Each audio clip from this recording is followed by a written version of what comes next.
Taiwan రాజధాని తైపీని శక్తివంతమైన భూకంపం వణికించిన విషయం తెలిసిందే. బుధవారం ఉదయం 8 గంటల ప్రాంతంలో 7.5 తీవ్రతతో భూమి కంపించింది.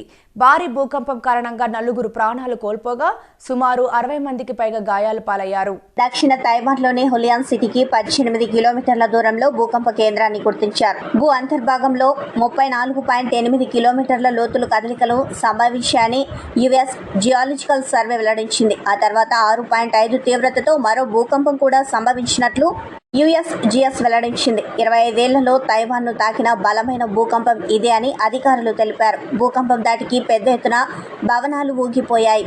పలు బ్రిడ్జిలు సైతం కుదుపులకు లోనయ్యాయి. దీంతో ప్రజలు తీవ్ర భయాందోళనకు గురయ్యారు.